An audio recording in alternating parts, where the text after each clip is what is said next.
بسم اللہ الرحمن الرحیم الحمد للہ رب العالمین الصلاة والسلام علی اشرف الانبیاء والمرسلین وخاتم النبیین سیدنا و مولانا علی رسولہ الکریم وأهل بيته الطيبين الطاهرين المعصومين المظلومين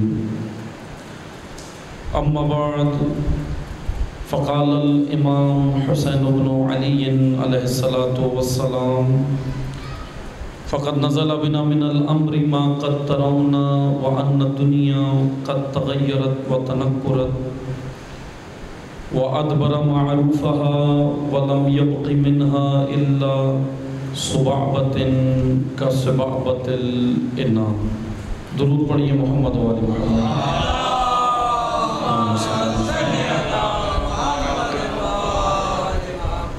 تمام حاضرین اپنے حفظ و سلامتی کے لیے، مملکت پاکستان کے استحکام کے لیے، مقامات مقدسہ کی حفاظت کے لیے، علماء حق کی حفاظت کے لیے، حاضرین کی شرعی حاجات کی بجاوری کے لیے، بیماروں کی شفا کے لیے، بے گناہ اسیروں کی رہائی کے لیے، تمام مومنین کی شرعی حاجات کی بجاوری کے لیے، خصوصاً جو اس وقت مصیبت پریشانی میں ہیں، سیلاب زدگان، ان کی تمام تکلیفوں کی دوری کے لیے، آسانی پیدا ہونے کے لیے، مشکلات کے حل کے لیے، ظالمین کی نابودی کے لیے، مظلومین کی شجاعت، استقامت اور کامیابی کے لیے، اور امام عصر کے ظہور میں تعجیل کے لیے ایک بار بلندر محمدی صلوات پڑھیں.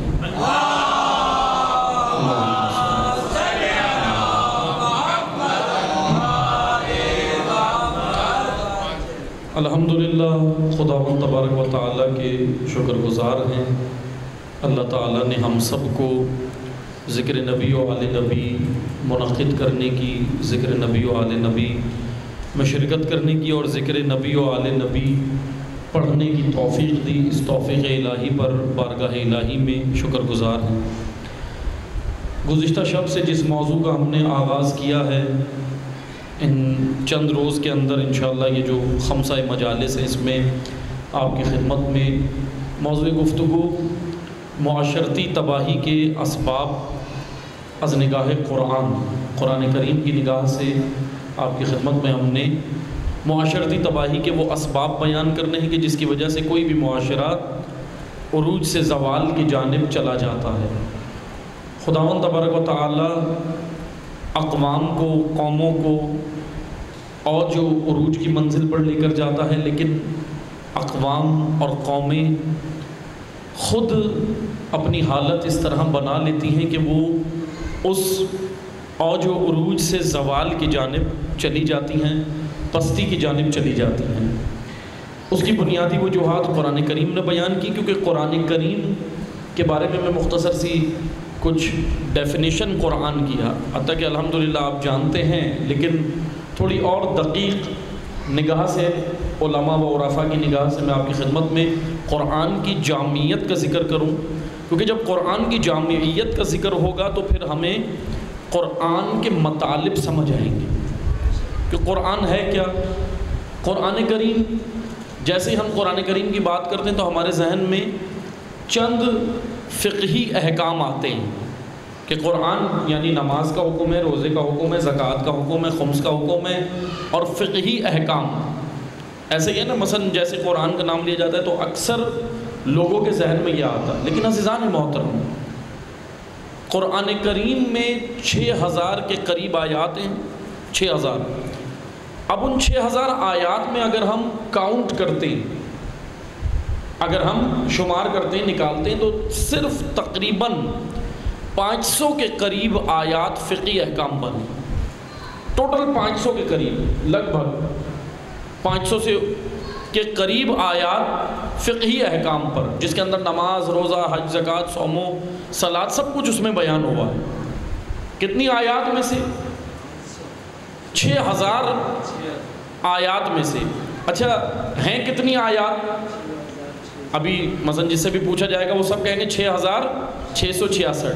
لیکن معذرت کے ساتھ یہ فگر صحیح نہیں ہے. یہ مثلا آپ یہ سمجھیں گے کیونکہ مجلس اعضا یہ اعضا خانے کلاس روم ہے، آنے والے سب اسٹوڈنٹ ہوتے ہیں، پڑھنے والا استاد ہوتا ہے، ٹیچر ہوتا ہے، تو بس میں آپ کو ایک ہوم ورک دیتا ہوں، آپ نے یہ کرنا ہے انشاءاللہ گھر جا کے، ابھی مثلا ابھی نہیں کیلکولیٹ کرنا، ابھی مجلس سننی ہے، آپ نے مثلا دیکھنا ہے جا کے گننا ہے کہ کتنی آیات ہیں۔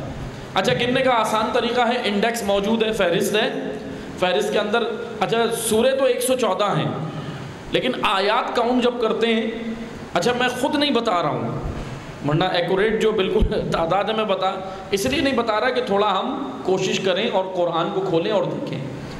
6666 کی ایک عدد جو ہے وہ مشہور ہے، لیکن اگر ہم جب اس کو کاؤنٹ کرتے ہیں تو 6666 نہیں بنتے، وہ عدد آپ نے خود گننا ہے گھر جا کے، اس کو کیلکولیٹ کرنا ہے آپ نے۔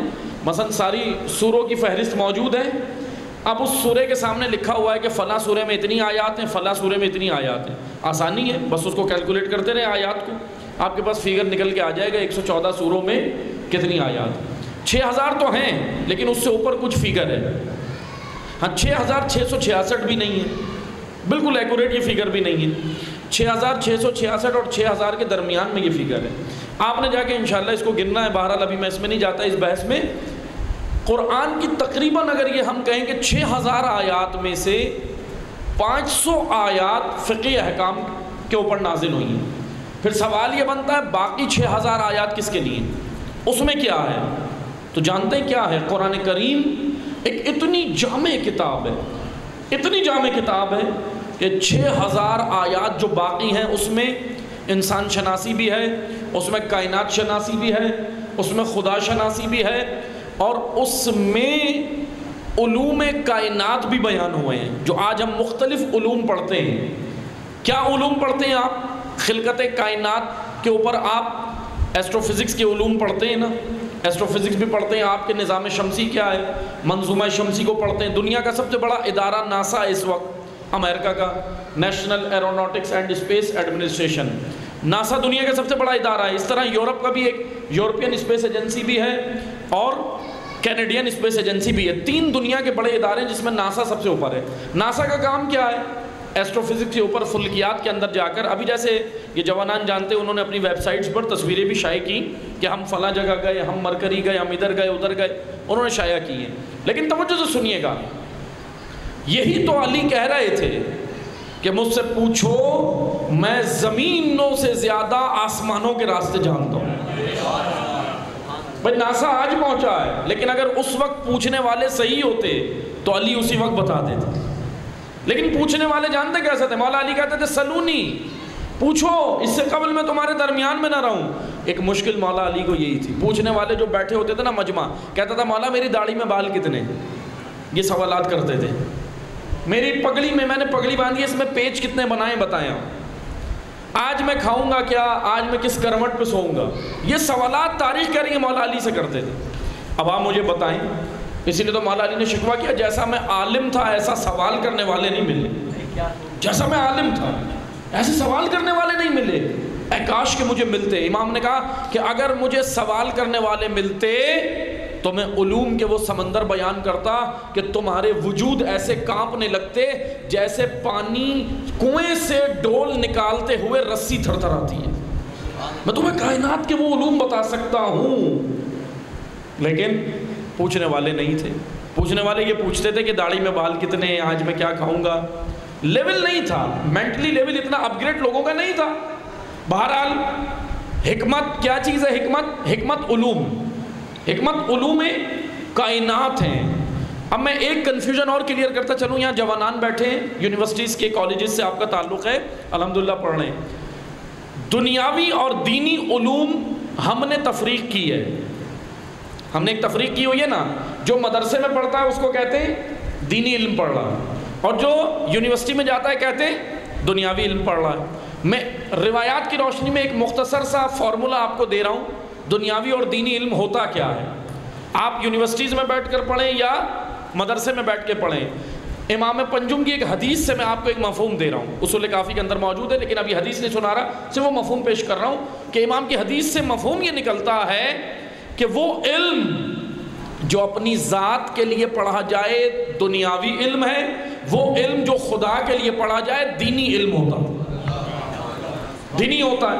مدرسے میں بیٹھ کے میں پڑھ رہا ہوں، فقہ پڑھ رہا ہوں، اصول پڑھ رہا ہوں، منطق پڑھ رہا ہوں، فلسفہ پڑھ رہا ہوں، عقائد پڑھ رہا ہوں، مدرسے میں بیٹھ کے میں یہ پڑھ رہا ہوں، لیکن میری نیت یہ ہے کہ باہر نکل کے اپنے آپ کو منواؤں گا، شخصیت بناؤں گا، اپنا مال بناؤں گا، یہ کروں گا وہ کروں گا۔ اگر یہ نیت ہے لیکن بیٹھا کہاں ہوں؟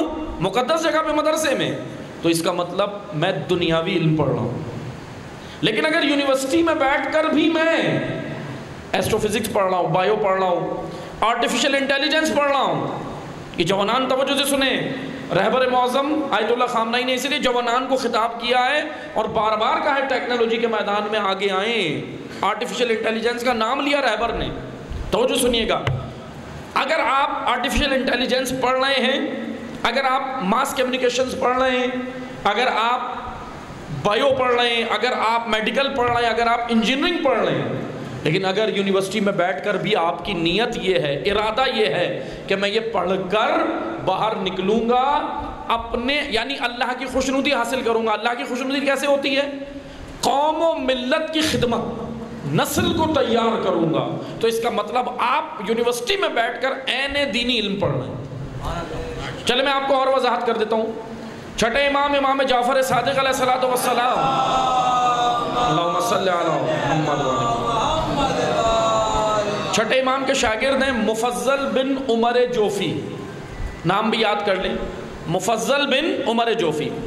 ابھی میں آؤں گا اپنے موضوع پہ کہ معاشرے کیسے تباہ ہوتے ہیں، لیکن میں تھوڑا سا یہ علم کے حوالے سے ایک میسیج ہے جو دینا ہے جوانان کہ دنیاوی اور دینی علم آپ یونیورسٹی میں بھی پڑھ رہے ہیں تو وہ دنیاوی علم نہیں ہے، لیکن ہاں آپ کی نیت، آپ کا ارادہ کیا ہے، آپ کس صحت پڑھ رہے ہیں۔ اس لیے آپ نے صرف جیسا میں نے کل ایک مثال دی تھی، مقصد پہ نگاہ رکھو فائدے خود ملتے ہیں، یاد ہے نا آپ کو کل مجلس میں قانون کیا بتایا تھا؟ مقصد پہ نگاہ رکھو تو فائدے خود ملتے ہیں، لیکن اگر فائدوں پہ نگاہ رکھو مقصد نہیں ملتا۔ تعلیم کا ایک مقصد ہے اور کئی فوائد ہیں۔ تعلیم کے فوائد میں سے یہ ہے ڈگری ملے گی، سند ملے گی، جاب ملے گی، اچھا پیسہ آپ کما سکتے ہیں، لیکن مقصد تعلیم پیسہ نہیں ہے۔ تعلیم سے آپ کو آپ کی ایبلٹی کی وجہ سے، آپ کی صلاحیت کی وجہ سے، جو آپ کے اندر صلاحیت تھی وہ آپ نے حاصل کی، اس سے آپ کو پیسہ اچھا مل جائے گا، لیکن عزیزان محترم مقصد تعلیم کا پیسہ نہیں ہے۔ تعلیم کا مقصد خدا شناسی، کائنات شناسی اور اپنے وجود کی شناخت، یہ مقصد تعلیم ہے۔ یہ اب یعنی تعلیم کا مقصد اگر میں دو جملوں میں کہوں، تعلیم کا مقصد یہ ہے کہ میں یہ پہچان سکوں کہ میں کون ہوں، اسی لیے تعلیم واجب ہے، علم واجب ہے، مرد و زن سب پہ واجب ہے، کہا نا دین اسلام نے سب پہ واجب ہے۔ اب جیسے بعض لوگ کہتے ہیں بھئی یہ مولانا صاحب کیا کہتے ہیں، کیا لڑکیاں یونیورسٹی نہ جائیں، تعلیم حاصل نہ کریں؟ بس دو جملوں میں سنیے گا، کیا دین اسلام خواتین کو منع کرتا یونیورسٹی جانے سے؟ نہیں کرتا، لیکن ایک چیز یاد رکھیں، دین اسلام دو چیزیں ہیں، تعلیم اور چیز ہے، فحاشی اور چیز ہے۔ توجہ سے سنیے گا، دین اسلام تعلیم سے نہیں روکتا، فحاشی سے روکتا ہے۔ لیکن آپ مجھے بتا دینا، نہ جانے یہ ہمیں کس نے فارمولا دیا کہ دوپٹہ اتارو گی نہیں تو ترقی نہیں کرو گی، یہ یورپ نے دیا ہے، ویسٹرن کنٹریز نے ہمیں کہا کہ ارے حجاب کے اندر تعلیم حاصل نہیں ہوتی، یہ کس نے کہا؟ کس نے کہا؟ دنیا کے کئی ایسے ہمارے پاس جو ہے وہ رول ماڈل موجود ہیں جنہوں نے اسلامی حدود کے اندر آج دنیا میں نام کمایا ہے، کئی رول ماڈل موجود ہیں۔ ورنہ آپ دیکھ لیں ناسا بنا رہا ہے نا، ناسا اسپیس ایجنسی جا رہا ہے، ناسا کے مقابل کون کون ہے؟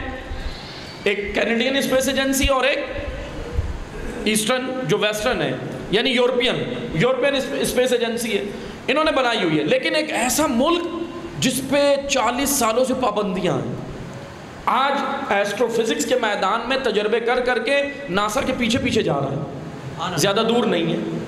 کیا ہے بھائی ایسا ملک؟ آپ کو پتا ہے، میں نام نہیں لیتا، جیسے بعض لوگ کہتے ہیں ارے آپ تو مثلا بعض اعتراضات بھی کرتے ہیں نا، لیکن عزیزان محترم اچھی چیز کسی کی بھی ہو ہمیں قبول کرنی چاہیے کھلے دل سے۔ اور یہ یاد رکھیں، میں آپ کو بتاؤں گا یہ کیا ہوا، کیسے ہوا، 40 سالوں کے اندر یہ کیا ہو گیا، یہ ملک کیسے ترقی کر گیا۔ آج اتنی ترقی کر گیا کہ جا کر دیکھیں UAE کے اندر ایگزیبیشن لگا ٹیکنالوجی کا، تو امریکہ نے، ابھی یہ حالیہ پچھلے مہینے کی نیوز ہے، پچھلے مہینے کی، امریکہ نے UAE کے اوپر پریشر ڈالا کہ تم نے اس ملک کے ٹیکنالوجی کے جتنے بھی جو مثلا ان کی چیزیں تھیں نا پروڈکٹ، وہ رکھنے کی اجازت کیوں دی؟ UAE پہ پریشر ڈالا تھا، متحدہ عرب امارات پہ کیوں ڈالا تھا؟ اور امریکہ نے اس لیے نہیں ڈالا تھا کہ دشمنی کی وجہ سے، امریکہ نے کہا تھا ان کی پروڈکٹ کی وجہ سے ہماری طرف لوگ کم آئے ہیں۔ یہ ہے ترقی۔ ترقی تعلیم سے ہوتی ہے، فحاشی سے نہیں ہوتی۔ کوئی بھی قوم اگر اپنا لباس اتار دے گی، اگر اپنا تہذیب چھوڑ دے گی، اگر اپنی زبان چھوڑ دے گی، اگر اپنا تمدن چھوڑ دے گی، اگر عزت کی راہ چھوڑ دے گی، تو ترقی نہیں ہوتی۔ یہ غلط راہوں میں ہمیں لگایا گیا، یہ نعرہ لگایا گیا۔ اس لیے علامہ اقبال نے کہا تھا، اے باد صبا جا کہیو کملی والے سے پیغام میرا، قبضے سے امت بیچاری کے دین بھی گیا دنیا بھی گئی۔ بھائی دین تو خود ہی چھوڑ دیا، کیونکہ دین کا نام یہ لیا گیا اسلام کے ساتھ ترقی نہیں کر سکتے۔ کیمونسٹ نے نعرہ لگایا اسلام تمہیں ترقی نہیں کرنے دے گا، کیمونسٹ کے نظریات تھے نا، ہم نے خود دین چھوڑ دیا۔ لیکن جب ہم ان کے پیچھے چلے تو ترقی بھی نہیں کر سکے۔ اب مجھے بتائیں ترقی کر سکے؟ ابھی تک نہیں کر سکے۔ اس کی وجہ کیا ہے؟ کیونکہ وہ راستہ درست نہیں تھا جس پہ ہمیں لگایا گیا 70 سالوں سے، 70 ایئرز، بہت بڑی جو ہے وہ ایک مطلب ایک صدی ہونے والی ہے ابھی، 30 سال بعد ایک صدی ہو جائے گی، 25 سال بعد ہمیں ایک صدی ہو جائے گی، اور ایک صدی گزرنے کے بعد بھی ہم کن راہوں پر ہیں ایز اے نیشن؟ مملکت پاکستان میں بات کروں ایز اے نیشن، اس کی بنیادی وجہ یہ ہے کہ ہمیں سوچنے کی اور اپنا ٹریک چینج کرنے کی ضرورت ہے، ایز اے نیشن اپنا ٹریک چینج کرنے کی۔ بس عزیزان محترم، تعلیم کے فوائد میں کیا ہے؟ نوکری ہے، پیسہ ہے، سب کچھ ہے، یہ فوائد ہے، لیکن مقصد تعلیم ایک ہے، اور وہ ہے اپنی شناخت، اپنے رب کی شناخت، کائنات کی شناخت۔ آئیں آ کر دیکھیں عزیزان محترم، چھٹے امام کی جو شاگرد ہے نا مفضل بن عمر جوفی، امام کی خدمت میں آئے ایک دن اور آ کر کہنے لگے کہ مولا لوگ ہم سے سوالات کرتے ہیں۔ توجہ سنیے گا، یہ شاگرد امام سے فقہی مسائل پوچھنے نہیں آیا تھا، فقہی مسائل امام اپنے دروس میں بیان کرتے تھے، 4-4 ہزار اسٹوڈنٹ ہوتے تھے ایک ایک وقت میں چھٹے امام کے پاس، آپ نے سنا ہے سب نے، فقہی مسائل امام بیان کرتے تھے۔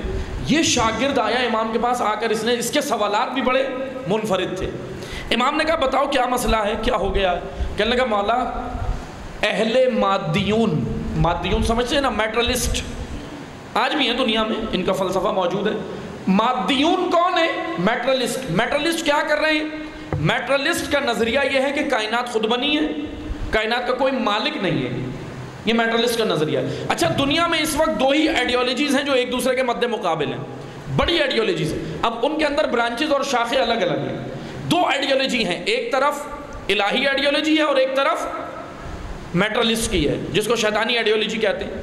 لیکن یہ 2 آئیڈیالوجیز اس وقت مد مقابل ہیں۔ اب توجہ سے سنیے گا، میٹرلسٹ اس وقت بھی تھے، آئمہ کے دور میں بھی تھے، آئمہ کے دور سے پہلے بھی تھے، انہوں نے نظریات پیش کیے تھے کائنات بننے کے بارے میں کہ بھائی کائنات بن گئی۔ اچھا بہرحال وہ آتے رہے، نظریات اپنے اپنے پیش کرتے رہے۔ بس توجہ سنیے گا عزیزان محترم، امام کے پاس یہ آئے اور آ کر کہنے لگے مولا میٹرلسٹ یعنی مادیون وہ ہم سے سوالات کرتے ہیں اور مشکل یہ ہو جاتی ہے کہ ہم جواب نہیں دے پاتے۔ تو امام نے کہا، مفضل کو کہا کہ آپ کل سے میرے گھر آئیے گا، یعنی جہاں بھی امام نے گھر طے کیا یا جو بھی کیا، بہرحال روایت میں امام نے کہا کہ آپ کل آئیے گا نماز فجر کے بعد سے۔ اور تاریخ میں یہ ملتا ہے کہ امام نے 40 دن 40 دن امام نے مفضل کو بلایا اپنے پاس، اور 40 دن امام نے مفضل کو نماز فجر سے لے کر نماز ظہر تک بٹھاتے تھے روز، یعنی امام کا اتنا لمبا لیکچر ہوتا تھا کہ نماز فجر میں شروع ہوتا تھا اور ظہر میں ختم ہوتا تھا۔ اچھا وہ لیکچر کیا تھا، اس میں امام نے کیا پڑھایا؟ توجہ سنیے گا، امام نے پودوں کی خلقت، باٹنی یعنی پودوں کی خلقت، نباتات، ایگریکلچر، باٹنی، زولوجی، جانوروں کے علوم، جانوروں کے بارے میں امام نے بتایا مفضل کو کہ جانور کیسے ہیں، کیا ہیں، کتنی نسل کے ہیں، کائنات میں کتنے ہیں اور سمندروں میں کتنے، خشکی پہ کتنے، سمندروں میں کتنے، یہ امام نے بتایا۔ اس کے بعد امام نے زمین کی خلقت، پہاڑوں کی خلقت، یہ یعنی کائنات شناسی، پوری کائنات شناسی امام نے 40 دن میں مفضل کو پڑھائیے۔ اب توجہ سے سنیے گا، بڑا میں ایک اہم میسیج دینے جا رہا ہوں۔ اگر دل آمادہ ہونا تو امام اکیلے آدمی کو لیکچر دے لیتے ہیں، اکیلے آدمی پہ مجلس پڑھتے ہیں، یعنی ائمہ کو مجمع نہیں چاہیے، یہ یاد رکھیے گا، دل آمادہ چاہیے۔ بتوجہ سنیں، اسی طرح ایک شخص کا دل آمادہ تھا جس کا نام حمام ہے، حمام نام ملتا ہے اس کا صحابی کا، مولا سے کہنے لگا مولا متقی کی صفات بتائیں متقین کی۔ امام نے مسجد کوفہ میں نہیں بتائیں صفات، مجمع تھا، ہم ہوتے تو کیا بولتے مولا مجمع میں بتائیں ذرا لوگ زیادہ مستفید ہوں۔ امام نے مجمع میں نہیں بتائیں، کیونکہ مجمع اسی طرح کا تھا، داڑھی میں بال کتنے، پگڑی میں پیچ کتنے، آج میں کھاؤں گا کیا، مجمع ایسا تھا، اکثریت یہ تھی۔ امام نے کہا کہ نہیں، امام نے حمام کو اکیلے بلایا اور کہا کہ اگر برداشت کر سکتے ہو تو میں بتاتا ہوں، اور اہل تقوی کی 110 صفات امام نے اکیلے حمام کو بتائی، کیونکہ دل آمادہ تھا۔ عزیزان محترم، بس 2 جملوں میں سنیے گا، امیر المومنین مجمع نہیں قلب آمادہ دیکھتے، کہ قلب آمادہ ہے تو علم پہنچا دیتے ہیں، علم پہنچا دیتے ہیں۔ بس ہوا یہ کہ سلونی کا دعویٰ جب امام نے کیا تو پوچھنے والے اس طرح کے تھے، علم پہنچ نہیں سکا، اسی لیے تو مولا علی نے کہا کہ حکمت مومن کی گمشدہ چیز ہے، حکمت یعنی یہ علوم۔ امام نے کہا یہ مومن کی میراث ہے، آپ کی میراث ہے، اے اہل بیت کے چاہنے والوں آپ کی میراث ہے یہ۔ پھر مولا علی نے کہا اگر یہ کافر کے پاس سے بھی ملے تو لے لو، میراث تمہاری ہے، گم ہو گئی ہے، لے لو اس کو، آپ حاصل کرو، چیز تو آپ کی ہے نا، پروڈکٹ تو آپ کی ہے۔ لے گئے دوسرے۔ آج رولز آف ریگولیشن کا قانون اگر جاپان لے گیا تو ہم جاپان کی حمد و ثنا کرتے ہیں، جاپان کا قصیدہ پڑھتے ہیں، بھئی جاپان کے اپنے تھوڑی ہیں، یہ کہیں سے لیے ہیں، کہیں سے لیے ہیں، اور خود مانتے ہیں، ماہرین نے خود مانا کہ کوئی مذہب جامع نہیں ہے۔ دنیا میں کتنے مذاہب ہیں؟ 3 بڑے مذاہب ہیں، اسلام، عیسائیت، یہودیت، اور پھر اس کے بعد جب ہم دیکھیں یہ سامی مذاہب ہیں۔ غیر سامی مذاہب کون کون سے؟ ہندوازم، بدھزم، سکھزم، شنٹوازم، کنفیوشزم، زرتشتی بھی موجود ہیں کچھ تعداد میں، جن کو پارسی کہتے ہیں آپ، پارسی وہ بھی ہیں لیکن اتنے زیادہ تعداد میں نہیں ہے بہرحال، لیکن مختلف مذاہب ہیں دنیا میں۔ لیکن ماہرین نے مان لیا، دنیا نے مانا کہ یہ جتنے بھی مذاہب ہیں کوئی بھی کائنات میں رہنے کا سلیقہ نہیں سکھاتا، صرف اسلام سکھاتا ہے، کیونکہ ایک جامع دین ہے، جامع۔ اب آئیں، میں قرآن تک آپ کو مجھے لانا تھا، یہی لانا تھا۔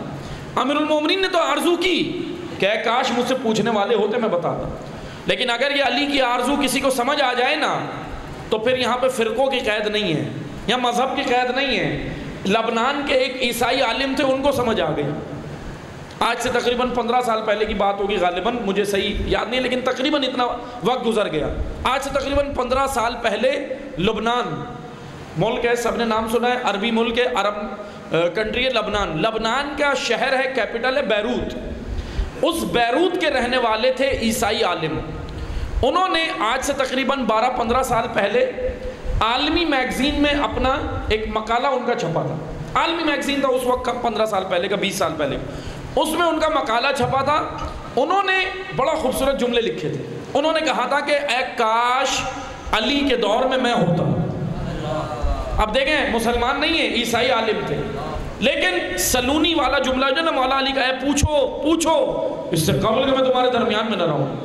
اب عیسائی عالم نے کہا اے کاش علی کے دور میں میں ہوتا، تو پھر اس کے بعد انہوں نے لکھا کہ اگر میں ہوتا نا تو میں یہ نہیں پوچھتا داڑھی میں بال کتنے، پگڑی میں پیچ کتنے، آج میں کھاؤں گا کیا۔ کہا پھر کیا پوچھتے؟ کہا اگر میں ہوتا تو میں پوچھتا کہ اے علی یہ بتائیں یہاں سے چاند تک کا راستہ کون سا ہے، یہاں سے زہرہ تک کا راستہ کون سا ہے، یہاں سے مریخ عطارد مشتری کا راستہ کون سا ہے۔ لیکن ان کے جواب میں ایران کے شیعہ عالم نے پھر مقالہ لکھا اور کہا کہ نہ بھائی آپ بھی نہیں سمجھے، علی یہ نہیں کہہ رہے تھے کہ یہاں سے چاند تک کے راستے پوچھ لو، چاند تک تو انسان عقل سے پہنچ گیا، علی یہ کہہ رہے تھے آؤ مجھ سے یہاں سے خدا تک کے راستے پوچھ لو، کیونکہ میں خدا کی معرفت کرانے آیا ہوں۔ خدا تک کے راستے سے مراد یہ ہے کہ میں تمہیں جس کائنات شناسی کے علوم کو پڑھانے آیا ہوں وہ مجھ سے پڑھو۔ لیکن مولا علی اس آرزو کو لے کر گئے دنیا سے، نہیں ملے۔ جناب کمیل کو کہا اے کمیل سینے میں علم کے خزانے ہیں، نہج البلاغہ، کہا اے کمیل، جناب کمیل جن سے دعائے کمیل آپ پڑھتے ہیں، دعائے کمیل منصوب ہے نا، کہا اے کمیل سینے میں علم کے خزانے ہیں، انہا ہونا لعلما جمع، اے کمیل یہاں جمع ہے علم، خزانے ہیں، اے کاش کہ کوئی لینے والا مجھے ملے، کس کو دوں یہ، مجھے نظر تو آئیں۔ پھر امام نے کہا کہ سنو اے کمیل مجھے ملے لیکن قابل بھروسہ نہیں ہے۔ حکمت نمبر 147 نہج البلاغہ جا کے پڑھ لیے گا، میں ابھی زیادہ اس کو نہیں کھولنا، بڑی طویل حکمت ہے، نہج البلاغہ کا تیسرا حصہ جو حکمتوں کے نام سے مشہور ہے۔ حکمت نمبر 147 147، مولا علی نے کمیل کو قبرستان لے گئے، ہاتھ پکڑ کے وہاں علم کی آرزو کی اور کہنے لگا اے کمیل ادھر سینے میں علم کے خزانے لینے والا نہیں نظر آ رہا، اے کاش مجھے ملتے، پھر میں کیا کرتا، میں خزانے کھول دیتا، میں علم کے خزانے دیتا۔ پھر کہا مولا نے کہ اے کمیل مجھے ملے لیکن ایک کیٹیگری، پہلی کیٹیگری معاشرے میں مولا علی نے بیان کیا، توجہ سے سنیے گا، شاید آج بھی موجود ہو اور ہے موجود، آپ نگاہ اٹھائیں دیکھیں۔ امام نے کہا مجھے ملے لیکن میں ان کو یہ علم دینا نہیں چاہتا۔ اب بڑی عجیب امام نے جملہ کہا ہے، مجھے ملے تو ہیں، یہ کیٹیگری لوگوں کی ملی ہے لیکن یہ قابل بھروسہ نہیں ہے، میں ان کو نہیں دینا چاہتا۔ کون کون ملے؟ امام نے پہلی کیٹیگری بتائی کہ وہ دیندار ملے جو دین کو دنیا کا آلہ کار بنا کے استعمال کرتے ہیں، اسلام کی خدمت نہیں کرتے۔ میں آپ کو اور وضاحت کر دوں، جوانوں کو، شاید جوانوں کے لیے مشکل ہو گیا جملہ، دین کو دنیا کا آلہ کار بنا کے استعمال کرتے ہیں، مطلب دین سے اپنی شخصیت بھی بنا لیتے ہیں، دین سے اپنی جائیدادیں بھی بنا لیتے ہیں، دین سے سب کچھ بنا لیتے ہیں، لیکن جب دین پہ آنچ آتی ہے نا تو پھر امام حسین کہہ رہے ہیں دین کو نو کے زبان پہ رکھتے ہیں، جب اندر نہیں لے جاتے، نو کے زبان پہ رکھتے ہیں، نو کے زبان پہ، السنا زبان پہ رکھتے ہیں، لیکن جب دین پہ آنچ آتی ہے نا تو دین بچانے نہیں آتے، دین بچانے نہیں آتے۔ آپ دیکھ لیں ہزاروں کی تعداد میں مکہ، مدینہ، کوفہ، بصرہ، یمن، طائف ہر جگہ موجود تھے، دین نو کے زبان کا ذائقہ تھا، جب دین پہ آنچ آئی تو 72 نکلے۔ کیوں اتنے کم آ رہے؟ کیونکہ انہوں نے دین کو زبان پہ نہیں رکھا، اندر اتارا تھا، دین کے محافظ بنے تھے، لیکن باقی جو تھے وہ دین سے فائدے لیتے تھے، دین کو فائدہ پہنچاتے نہیں تھے۔ آئیں آ کر دیکھ لیں، اہل بیت وہ گھرانہ ہے جس نے ہمیشہ دین کو فائدہ دیا، دین سے فائدے اٹھائے نہیں انہوں نے۔ محمد و آل محمد صلوات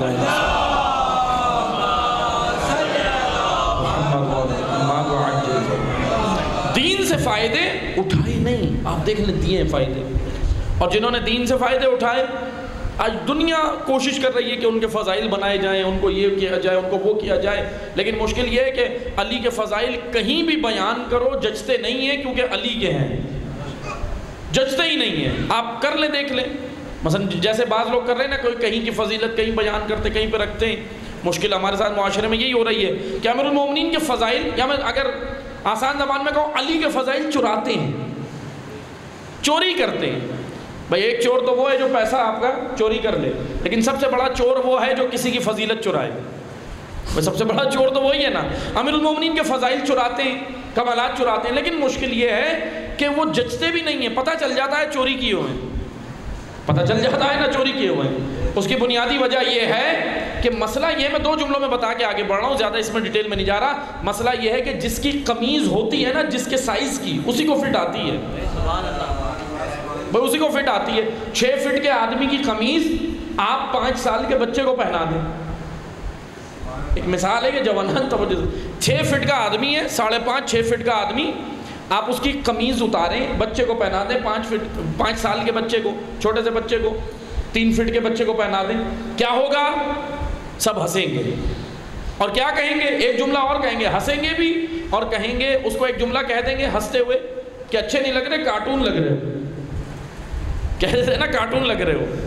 اب مشکل یہی ہے، چاہے لباس کی قمیض کسی کو پہنائیں یا فضائل کی قمیض پہنائیں، تو فضائل کی قمیض بالکل ایسے ہی ہے، وہ قمیض کا ذکر امیر المومنین نے نہج البلاغہ میں کیا ہے، یہ قمیض میری تھی، پہن لی کسی اور نے، لیکن جچتا نہیں ہے، اتری نہیں، کیونکہ امیر المومنین کو، اچھا یہ قمیض بنائی کس نے؟ اللہ نے، فضائل کی یہ قمیض بنائی اللہ نے، اگر عوام بناتی تو دے دیتی، جس طرح سقیفہ میں عوام نے کیا، کام کیا اپنا، تو عوام تو کر لیتی ہے، عوام تو سب کچھ کر لیتے ہیں، لیکن عزیزان محترم اللہ جب کسی کو عزت دے دنیا مل کے ذلیل نہیں کر سکتی، اور اگر اللہ کسی کو ذلیل کر دے دنیا عزیز بھی نہیں بنا سکتی۔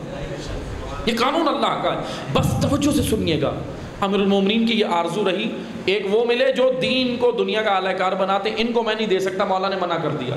پھر امام نے کہا دوسرے مجھے پیروکار ملے لیکن احمق تھے، بے وقوف تھے، بے وقوفوں کو بھی نہیں دینا مجھے، عاقل چاہیے۔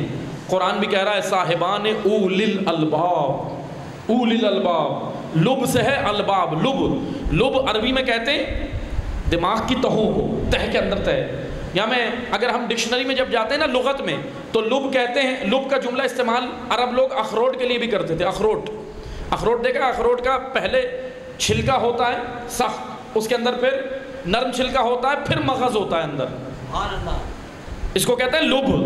اسی لیے قرآن نے کہا کہ جن کے اندر مغز ہے نا وہ قرآن سمجھیں گے، وہ آئیں گے اس میدان میں۔ اچھا قرآن نے یہ نہیں کہا کہ کلمہ گو ہی سمجھے گا، قرآن نے کہا اولی الالباب، جو صاحبان عقل ہوں گے بس آئیں۔ اب قرآن نے امیر المومنین نے کہا میں ان کو بھی نہیں دے سکتا، یہ احمق ہیں۔ پھر تیسرا امام نے کیٹیگری بتائی کہ تین کیٹیگری، پہلی کیٹیگری دین کو دنیا کا اعلی کار بنانے والے، امام نے کہا میں ان کو علم نہیں دے سکتا۔ دوسرا احمق پیروکار، لیکن مولا کو نہیں چاہیے، امام نے ان سے تو پناہ مانگی تھی، اور نہج البلاغہ میں ایک جگہ پہ کہا تھا کہ امیر شام میرے 10 لے لے اپنا 1 دے دے، یعنی ان میں بصیرت تھی، ان میں بصیرت نہیں تھی۔ علی کو ایسا محب، ایسا پیروکار نہیں چاہیے جو بے شعور ہو، علی کو باشعور چاہیے۔ تیسری کیٹیگری امام نے کہا ذخیرہ اندوز، مال جمع کرنے والے، امام نے کہا ان کو بھی میں علم نہیں دے سکتا، یہ تو مال پرست ہیں۔ پھر امام نے چوتھی کیٹیگری بیان کی، شہوت پرست، حب دنیا میں، شہوتوں میں مست لوگ، امام نے کہا میں ان کو بھی نہیں۔ یہ 4 قسم کی کیٹیگری آپ جا کے پڑھ لیجیے نہج البلاغہ میں، بس توجہ سے سنیں۔ یہ 4 طبقات جب معاشرے میں ہونا، معاشرہ پستی کی جانب جاتا ہے۔ آئیں آ کر دیکھیں، میں آپ کو ایک سورہ پڑھ رہا ہوں، آپ نے توجہ سے سننا ہے اس سورے کو۔ میں آیات، آپ کی ایک آیت ہے صرف، وہ آپ کی خدمت میں پڑھوں گا اور اس کی تھوڑی سی صرف تفسیر کروں گا، آپ نے باقی انشاءاللہ اس آیت کو گھر جا کے پڑھنا ہے۔ سورہ مبارکہ آل عمران آیا 112، ہم نے قرآن سے سمجھنا ہے، پھر ہم آئیں گے کربلا کی جانب کہ کربلا کے واقعے کے وقت کیا ہوا تھا، یہ کیٹیگریز تھیں یا نہیں، بے شک تھیں، جبھی تو معاشرہ پست ہوا۔ آئیں توجہ سنیں، ضربت علیہم الذلہ، اللہ نے ان کے لیے ذلت مقدر کر دی۔ اچھا یہ آیت بنی اسرائیل کے لیے، لیکن نہ کہ صرف قرآن بنی اسرائیل کے لیے، قرآن ایک جامع کتاب ہے۔ میں اگر 2 جملوں میں کہوں نا، قرآن علم پیتھولوجی بیان کرتا ہے۔ پیتھولوجی سمجھتے ہیں نا، پیتھولوجی اس ڈپارٹمنٹ کو کہتے ہیں جو مرض کی تشخیص کرتا ہے، مرض بتاتا ہے۔ آپ جب ڈاکٹر کے پاس جاتے ہیں تو کیا کرتے ہیں؟ ڈاکٹر کے پاس جا کے آپ کہتے ہیں مجھے فلاں مسئلہ ہو رہا ہے، پیٹ میں ہے، کہیں ہے، بدن میں، دل میں ہے، کہاں؟ ڈاکٹر آپ کو لکھ کر دیتے ہیں، کیا لکھ کر دیتے ہیں؟ ٹیسٹ۔ آپ جاتے ہیں لیب کے اندر، جاتے ہیں لیبارٹری کے اندر جا کے ٹیسٹ کراتے ہیں۔ اچھا وہ ٹیسٹ کرانے کے بعد وہ جگہ، وہ لیبارٹری جہاں آپ کے مرض کو تشخیص دیا جا رہا ہے، پکڑا جا رہا ہے کہ مرض کیا ہے، اس جگہ کو پیتھولوجی ڈپارٹمنٹ کہتے ہیں۔ اور مرض پکڑنے کے اس عمل کو میڈیکل کی اصطلاح میں پیتھولوجی کہتے ہیں، کہ مرض پکڑنا، مرض کیا ہے اس کے بدن کو، اندر کیا ہے، جراثیم ہے، کیڑے ہیں، کیا چیز ہے اندر، اس مرض کو پکڑنا۔ پھر ڈاکٹر کے پاس آتے ہیں آپ، ڈاکٹر صاحب کو وہ رپورٹ دیتے ہیں اور پھر ڈاکٹر آپ کا علاج کرتا ہے۔ اس لیے طبیب اور ہے، مرض تشخیص کرنے والا اور ہے، 2 ڈپارٹمنٹ ہو گئے، ایک صرف مرض کو بتاتا ہے اور دوسرا مرض کا علاج بھی کرتا ہے۔ لیکن قرآن اتنی خوبصورت کتاب ہے جو معاشرے کے جتنے بھی، اگر معاشرے میں امتوں کو، لوگوں کو، سوسائٹی کو اگر کوئی مرض ہو جائے تو قرآن مرض بتاتا بھی ہے اور علاج بھی بتاتا ہے۔ قرآن خالی یہ نہیں کہہ دیتا کہ یہ مرض ہے اب جاؤ، علاج بھی بتاتا ہے کہ تمہارا معاشرہ کیوں تباہ ہو رہا ہے۔ پہلی وجہ توجہ سنیں، ضربت علیہم الذلہ اینما ثقفوا الا بحبل اللہ، بحبل من اللہ وحبل من الناس وباء بغضب من اللہ وضربت علیہم المسکنہ اس کا مختصر سا ترجمہ مفہوم یہ ہے کہ اللہ نے ان کے لیے ذلت، ضربت علیہم الذلہ، ذلت لکھ دی۔ ذلت کیا چیز ہے؟ ذلت پستی کو کہتے ہیں، ذلت عزت کے مقابلے میں ہے۔ اگر یہ عزت و ذلت سمجھ آ گئی نا ہمیں، کربلا سمجھ آ جائے گی۔ کربلا عزت و ذلت کی جنگ ہے، بس کربلا کسی فرقے کی جنگ نہیں ہے۔ کربلا حق و باطل، عزت اور ذلت، دو راستے امام حسین کے سامنے تھے، امام نے خود بتایا تھے میرے سامنے دو راستے۔ ذلت لفظ ذل سے ہے، ذل، ذا لام ذل۔ میں لفظ کی اس لیے وضاحت کر رہا ہوں کہ اگر لفظ کی وضاحت ہو گئی تو ہمیں خوبصورتی سے قرآن سمجھ آئے گا۔ ذال لام ذل عربی زبان میں کہتے ہیں پست، گھٹیا، نیچے، اپنے وقار اور اپنے مقام سے گرنا، اس کو کہتے ہیں ذل، اور اسی سے ہے ذلت۔ ذلت کا لغوی معنی ہے گر جانا، مقام سے گر جانا۔ آپ کو مقام، اللہ نے آپ کو انسان بنایا، اگر کوئی انسانیت سے گری ہوئی حرکتیں کرے ذلیل ہو گیا، گر گیا، پست ہو گیا، گھٹیا ہو گیا۔ انسان اللہ نے اس کو مقام دیا، اشرف المخلوقات بنایا، اور اس کے مقابلے میں ہے عزت۔ ذلت کے مقابلے میں عزت ہے۔ عزت کا مادہ کیا ہے؟ عزت کا لفظ کیا ہے؟ عزت عزا یا عزیز، عزت۔ اس کے عزت کا لفظ، عزت کا جو مادہ ہے نا عربی میں، بہرحال ابھی میں عربی آپ کو نہیں سکھانی، لیکن بس میں مختصر سے دو جملے کہہ کے آگے بڑھوں گا۔ عزت کا لغوی معنی اگر جب ہم دیکھتے ہیں، اصطلاح میں دین کی اور چیز ہے، دین کی اصطلاح میں بلندی ہے، سرفرازی ہے، سب کچھ ہے، لیکن جب ہم عزت کا لغوی معنی دیکھتے ہیں ڈکشنری میں، یا عرب جب عام بول چال میں استعمال کرتے تھے پہلے قبل اسلام، تو عزت کہتے ہیں ایسی مضبوطی کو، ایسی مضبوط چٹان کو کہ جس کے اندر کوئی چیز داخل نہ کی جا سکے، رخنا نہ ڈالا جا سکے۔ آپ نے زمینیں دیکھی ہوں گی، کچھ زمینیں زراعت کے لیے بہترین ہوتی ہیں، کچھ زمینیں زراعت کے لیے بنجر ہوتی ہیں، سخت ہوتی ہیں، جہاں پہ آپ کھودتے رہیں کچھ بھی نہیں ملے گا، سخت زمینیں، بنجر زمینیں۔ سختی کو، ایسی سختی کو کہ وہ اپنے اندر کچھ بھی نہ لے، اس کو مادہ عزت کہتے ہیں۔ اب توجہ سنیے گا، ہم نے آنا ہے اصطلاح دین کی جانب۔ ذلت لے لینا، قبول کر لینا، آسانی سے قبول کر لینا، ذلت قبول نہ کرنا۔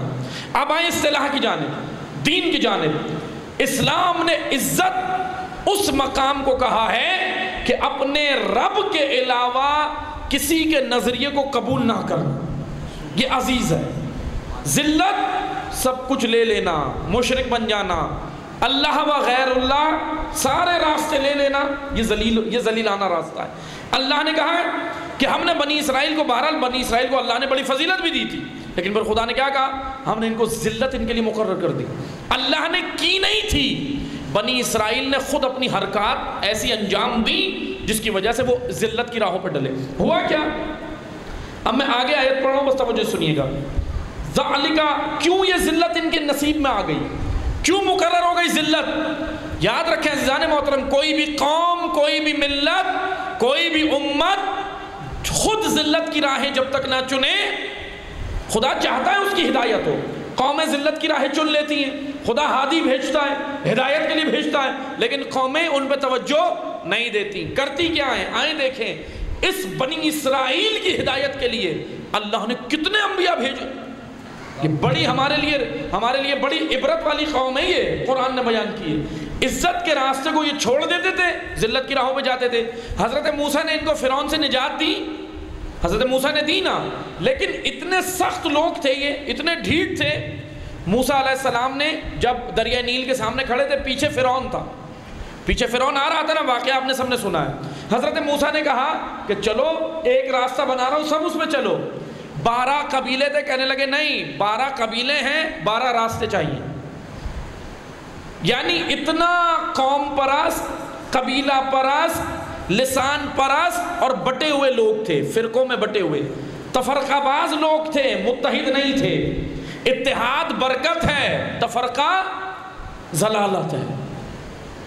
اگر کوئی قوم آپس میں متحد نہیں ہوئی، وہ قوم کبھی بھی عزت نہیں پا سکتی۔ آئیں آ کر دیکھیں، قرآن بتا رہا ہے قوموں کی پستی کی ایک وجہ متحد نہ ہونا ہے، اتحاد کا فقدان۔ وحدت کے اندر، اتحاد کے اندر پاور ہے، طاقت ہے۔ مولا علی نہج البلاغہ میں کہہ رہے ہیں وہ باطل امام کے پیچھے متحد ہیں، تم حق امام کے پیچھے منتشر ہو۔ کتنا عجیب جملہ ہے مولا کا، کتنا بہترین جملہ ہے۔ آج مجھے بتائیں حق والے کیوں اتنے منتشر ہیں، اور کیا حق پر ہوتے ہوئے پھر کیوں عزت کی راہ پہ نہیں آئے؟ کیوں اپنا وقار، اپنا مقام امت نے کھو دیا، قوم نے کھو دیا؟ اس کی وجہ کیا ہے؟ اتحاد نہ ہونا۔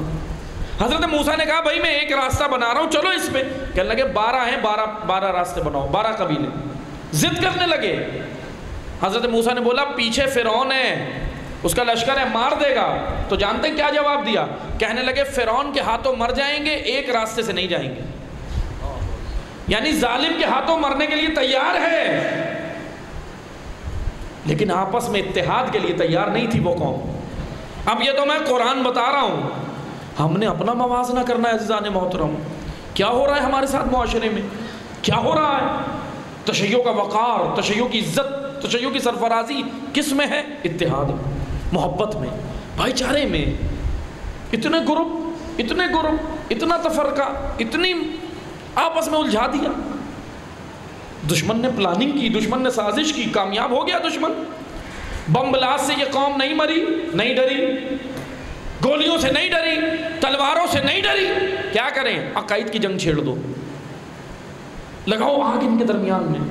تعلیم کا فقدان ہے۔ اچھا یہ فتنے کامیاب کن قوموں میں ہوتے ہیں؟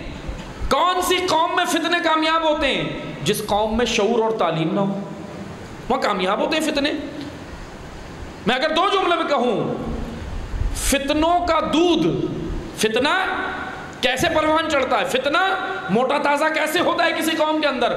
فتنوں کا دودھ، فتنوں کی غذا عوام کی بے شعوری اور جہل اور جہالت ہے۔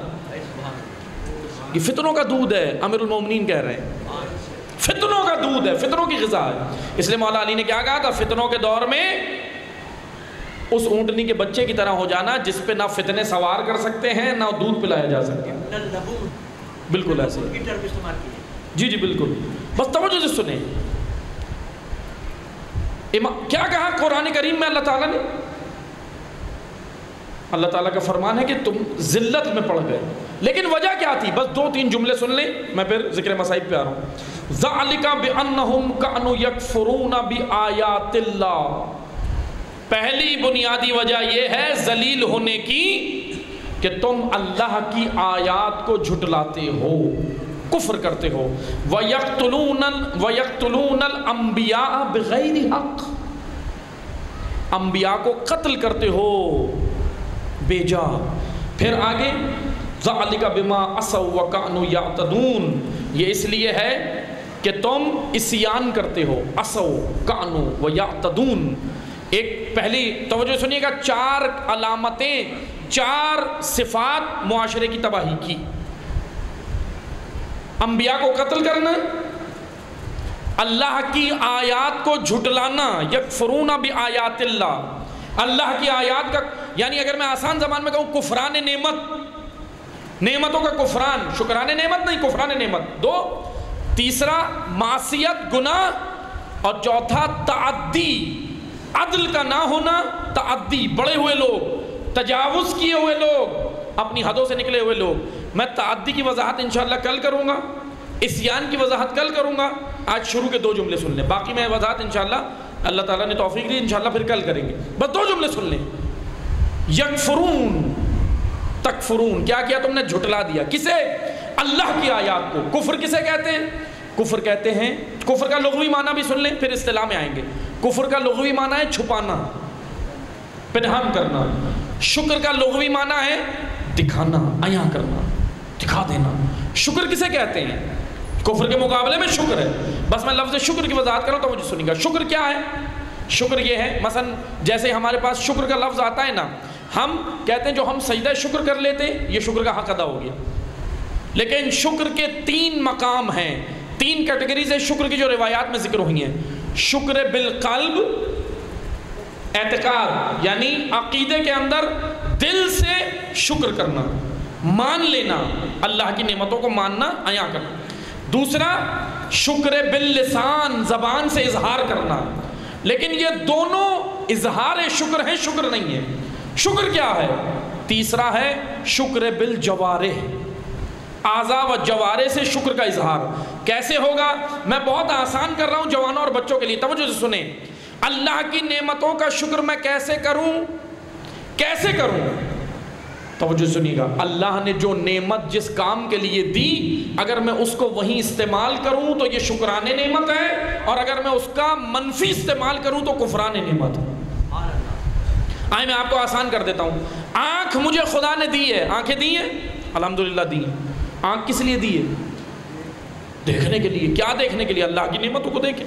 اب اگر میں اس آنکھ سے وہ حرام دیکھوں جس کو اللہ نے منع کیا تو یہ کفران نعمت ہے۔ آنکھ سے وہی دیکھوں جو اللہ دکھائے گا تو یہ شکران نعمت ہے۔ کان مجھے خدا نے دیے ہیں، کان سے میں ہدایت سنوں، جو اللہ نے مجھے ہدایت سننے کے لیے دیے نا، کان سے میں ہدایت کی باتیں سنوں، شکران نعمت ہے۔ اسی کان سے موسیقی سنوں، اسی کان سے غیبت سنوں، اسی کان سے میں جھوٹ سنوں، اسی کان سے برائیاں سنوں، یہ کفران نعمت ہے۔ آپ کو کچھ کر نہیں رہے، عملی طور پہ آٹومیٹکلی ہو رہا ہے۔ زبان اللہ نے بولنے کے لیے دی، اس سے حق بولوں، حق، اس سے سچ بولوں، سچ بولوں گا زبان سے، شکران نعمت ہے۔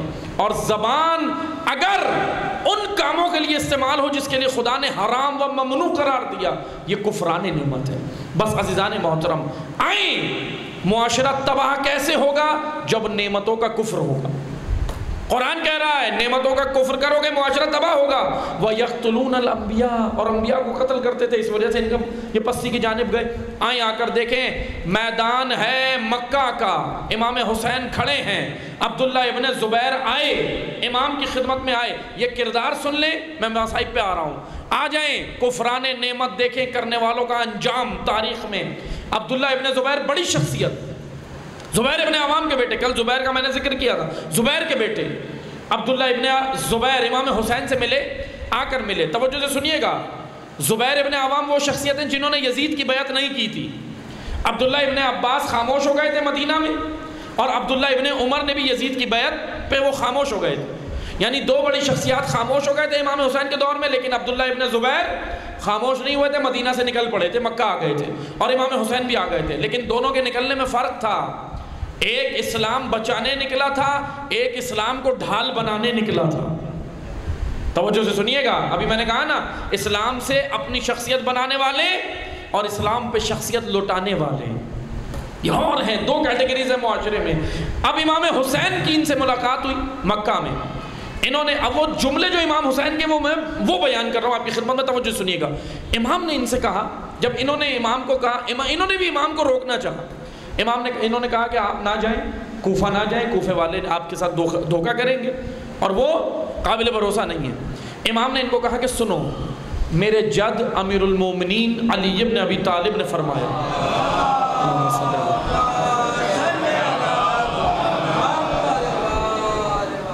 کہا کہ میرے جد، میرے بابا نے مجھے پیشن گوئی کر دی تھی۔ توجہ سنیے گا، میں ابھی مثلا وہ کتاب نہیں، ورنہ میں ایک ایک جملہ اگر پڑھوں تو بہت خوبصورت جملے، بس توجہ سنیں، وقت نہیں ہے، میں مختصر کر رہا ہوں، میں کتاب نہیں لایا لیکن ایسے ہی سن لیں۔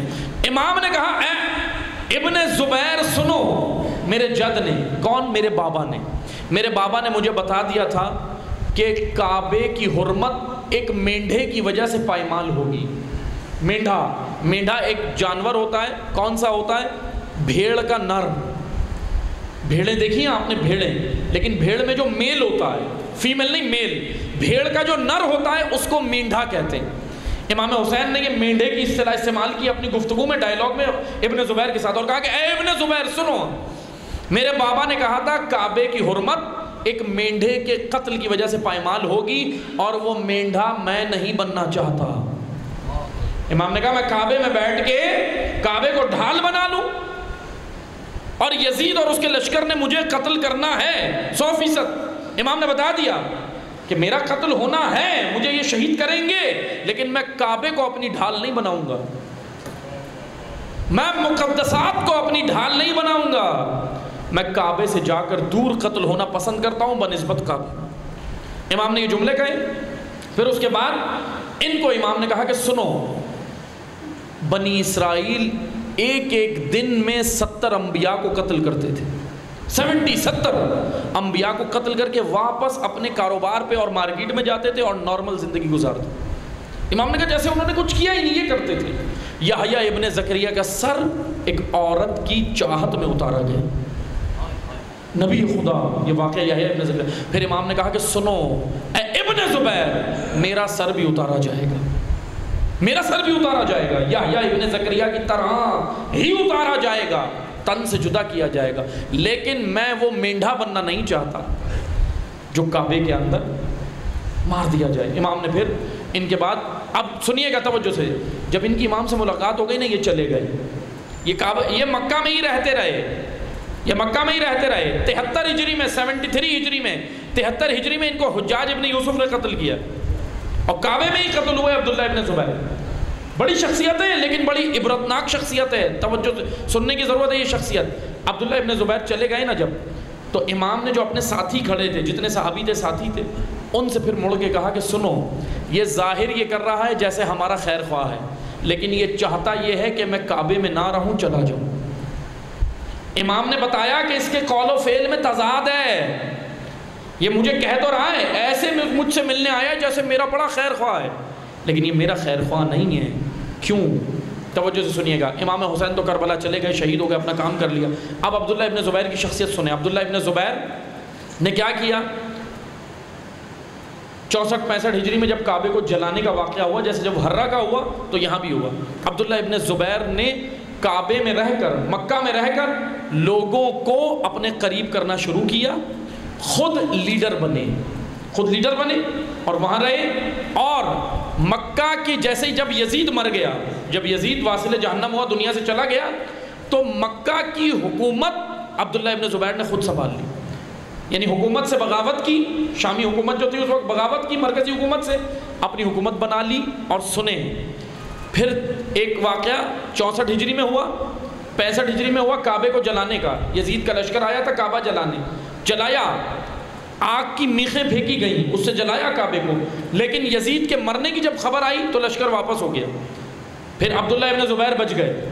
پھر اس کے بعد 73 ہجری تک انہوں نے اپنے آپ کو مضبوط کر لیا، اپنا لشکر بنا لیا، پورا لشکر تیار کر لیا۔ 73 ہجری میں اب حجاج ابن یوسف کی سربراہی میں پھر لشکر آیا، اور یہاں پہ آ کے پھر عبداللہ ابن زبیر کو بھی قتل کیا، اور کعبے کو پھر سے جلایا گیا۔ توجہ سے سنیں، یہ دو کردار بڑے اہم ہیں، ایک طرف ہے حسین ابن علی، ایک طرف ہے عبداللہ ابن زبیر، تاریخ کی دونوں بڑی شخصیات ہیں، ایک طرف نواسۂ رسول، ایک طرف صحابہ کا تابعین، لیکن توجہ سے سنیں، دونوں کا فرق دیکھیں۔ ایک نے کعبے کی حرمت بچائی، ایک کی وجہ سے کعبے کی حرمت پائمال ہوئی، ایک نے شخصیت اسلام پہ قربان کی، ایک نے اسلام کو شخصیت پہ قربان کی۔ دیکھ لیں، آپ فرق دیکھ لیں۔ عبداللہ ابن زبیر زندہ نہیں رہے، مارے گئے، لیکن سوال یہ بنتا ہے، بعد میں یہ اٹھے، بعد میں حکومت انہوں نے کی، لیکن امام حسین کا ساتھ کیوں نہیں دیا؟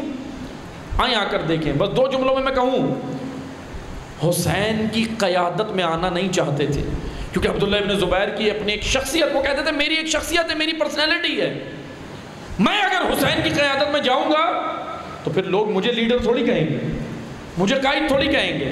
بس 2 جملوں میں سن لیں، حسین کی قیادت میں آنا اور ہے، حسین کے نام پہ قیادت کرنا اور ہے۔ حسین کے نام پہ قیادت کرنے سے فائدے ملتے ہیں، اور سب سے بڑا فائدہ حسین کے نام پر قیادت سے یہ ملتا ہے کہ خود قائد ہوتا ہے انسان، کسی کی قیادت میں نہیں ہوتا۔ لیکن حسین کو جب قائد مانو تو اپنی شخصیت پھر قائد کے نیچے نظر نہیں آتی نا، یہ ہے شخصیت۔ بعض اوقات یہ شخصیت اتنا بڑا بت بن جاتی ہے، ٹوٹتا نہیں ہے انسان سے، ٹوٹتا نہیں ہے۔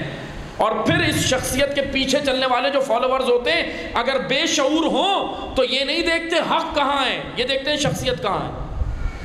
اور یہی ہوا، زبیر ابن عوام، ان کے والد عبداللہ ابن زبیر کے والد زبیر ابن عوام، ان کے فالوور مدینہ میں کافی ہو گئے، شخصیت دیکھ رہے تھے، بھائی شخصیت بڑی بہترین ہے، ان کے فالوور بن گئے. لیکن زبیر امیر المومنین کے ساتھی تھے، پھر پلٹ گئے، جمل میں لشکر بنا کے لے آئے.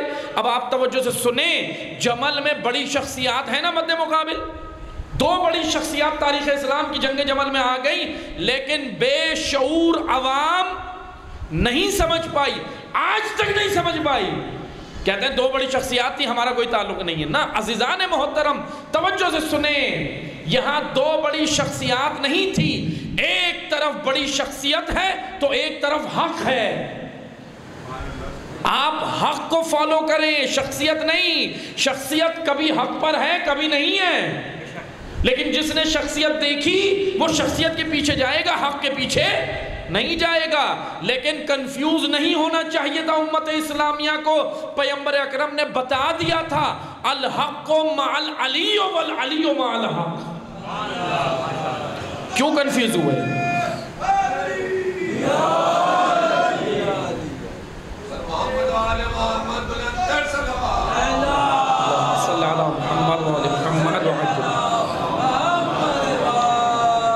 کیوں کنفیوز ہوئی امت اسلامیہ؟ عزیزان محترم اس کی بنیادی وجہ یہ ہے شخصیت دیکھ رہے تھے، حق نہیں دیکھ رہے تھے. اور حضور نے تو یہاں تک فرمایا تھا پروردگارا حق کو وہاں موڑ دے جہاں علی جائے. واضح حدیث ہے، شیعہ سنی دونوں کی کتابوں میں تھی. کیوں کنفیوز ہوئے؟ کیوں کنفیوز ہوئے؟ کربلا میں کیوں کنفیوز ہے امت؟ مکہ والے خاموش. امام حسین 4 مہینے مکہ میں رہے، واعظ و نصیحت کرتے رہے، خطاب کرتے رہے، لوگوں کو دعوت دیتے رہے، کہتے رہے. میرا مقصد یہ، مکہ سے کتنے لوگ ساتھ آئے اندازہ ہے آپ کو؟ ہزاروں کی تعداد میں آبادی تھی، ہزاروں. اور امام روزانہ 4 مہینے نماز پنجگانہ بھی پڑھاتے تھے کعبے کے اندر بیت اللہ میں. امام کی اقتداء میں یہ سب نماز پڑھتے تھے مکہ والے آ کے، نواسہ رسول کی اقتداء میں. جانتے تھے، مانتے تھے کہ بڑی شخصیت ہیں، مقدس شخصیت ہیں، نبی کے نواسے ہیں. لیکن کتنے آئے ساتھ؟ آئے میں آپ کو تاریخ کی ایک حقیقت بتاؤں، اپنا دل تھام کے سنیے گا. ہزاروں کی تعداد میں سے 2 آدمی ساتھ آئے، صرف 2 مکہ سے آئے. اور ہسٹری میں یہ ہے، تاریخ یہ کہتی ہے کہ جو 2 آئے تھے نا ان میں سے ایک یمنی تھا، ایک صرف مکہ تھا. وہ یمنی کون تھا؟ وہ ذرا زیارت پہ آیا تھا کعبے کی، وہ حج کے لیے آیا تھا. امام دل پاکیزہ تھا، امام حسین کے خطبوں نے اس پہ اثر کر دیا، ساتھ آ گیا. یمن کا تھا. مکہ سے صرف ایک آدمی ساتھ آیا، ایک. ہوا کیا تھا؟ معاشرے کو کیا ہوا تھا؟ قرآن کریم بتا رہا ہے معاشرے میں عصیان عام ہو گیا تھا، معاشرے کے اندر تعدی تجاوز کر گئے تھے، ظلم بڑھ گیا تھا. اور کسی بھی امت میں، کسی بھی قوم میں جب یہ حالت ہو جائے تو وہاں امام وقت بھی شہید کر دیا جاتا ہے، قتل کر دیا جاتا ہے. لوگ بیٹھے رہتے ہیں. کوفہ نہیں آیا. کتنے آئے کوفہ سے؟ میں انشاءاللہ کوفہ کی ہسٹری انہی مجلسوں میں پڑھوں گا، لیکن بس بڑی مختصر پڑھوں گا کیونکہ ہم نے عشرہ اول میں ڈیٹیل سے بیان کی ہے. لیکن یہ بھی بیان کرنا ضروری ہے، جیسے بعض لوگ الزام دیتے ہیں کہ کوفہ کے شیعوں نے امام کو قتل کیا تھا. سنا ہے نا آپ نے؟ لیکن ابھی میں اس کو نہیں کھول رہا. آئندہ مجلسوں میں بیان کروں گا کہ کوفہ سے جو قتل کرنے آئے تھے وہ لوگ کون تھے. لیکن ہم ایسی بات نہیں کریں گے. ہاں اگر کوئی آپ سے سوال کرے تو جذباتی مت ہوا کریں. ہم جذبات جانتے ہیں جذباتی کون ہوتا ہے؟ جس کے پاس دلیل نہ ہو. دلیل ہوتی نہیں ہے، جذباتی ہو جاتے ہیں. ارے ہم نے تھوڑی مارا، تم نے مارا، تمہارے ابا نے مارا، تمہارے فلان. یہ جواب نہیں. احسن طریقے سے جواب جبھی آپ دیں گے کہ جب ہمیں کوفہ کی ہسٹری پتہ ہوگی، کوفہ کے اندر رہنے والے لوگوں کی کیٹیگریز پتہ ہوں گی، کوفہ کی آبادی پتہ ہوگی، کوفہ میں کون کون تھا وہ پتہ ہو. جب یہ پتہ ہوگا نا تو دلیل سے جواب دے سکتے ہیں. اور یہ چیزیں انشاءاللہ میں بیان کروں گا ابھی آئندہ مجالس میں، جو 2-3 مجالس ہیں میں اس میں بیان کروں گا. لیکن کوفہ کی پستی کی وجہ وہ قرآن بتائے گا آپ کو. قرآن ہی بتائے گا کہ کوفہ کیوں پست ہوا، قرآن ہی بتائے گا کہ مدینہ والے کیوں خاموش ہیں، قرآن ہی بتائے گا کہ مکہ والے کیوں خاموش ہیں، قرآن ہی بتائے گا بصرہ والے لیٹ کیوں ہو گئے، بصرہ والے دیر سے کیوں پہنچے، عاشور ہو گیا. اسی لیے بہت خوبصورت جملے ہیں صحیفہ سجادیہ میں. امام فرماتے پروردگارا، پروردگارا، خوبصورت جملے سنتے جائیں، میں اس کا مفہوم پیش کر رہا ہوں. امام فرماتے ہیں پروردگارا نہ مجھے متاخرین میں شمار فرما اور نہ مجھے عجلت کرنے والوں میں شمار فرما، بلکہ مجھے وہاں شمار فرما جہاں تو چاہتا ہے۔ پھر ایک اور مقام پہ امام نے کہا، صحیفہ سجادیہ میں دعاؤں میں مناجات میں کہا کہ پروردگارا جہاں تو تعجیل چاہتا ہے وہاں مجھے تاخیر نہ ہو جائے، اور جہاں تو تاخیر چاہتا ہے وہاں پہ میں عجلت نہ کر لوں۔ بہت اہم جملہ ہے۔ وقت پر پیک ٹائم کیا ہے؟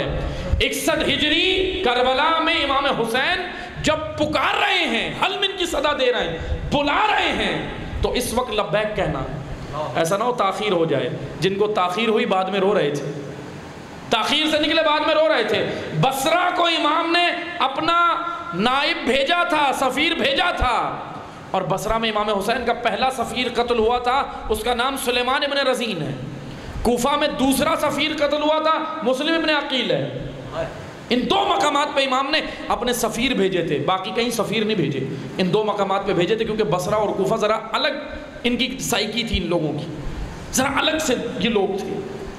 بصرہ میں امام کا پہلا، یعنی شہدائے کربلا، راہ کربلا کا پہلا شہید مسلم ابن عقیل نہیں ہے، راہ کربلا کے پہلے شہید سلیمان ابن رزین جو بصرہ میں شہید ہوئے۔ بصرہ لیٹ ہو گیا، بصرہ میں پروپیگنڈا زیادہ تھا، مولا علی کے بارے میں پروپیگنڈا تھا بصرہ میں، اہل بصرہ والے آ نہیں رہے تھے۔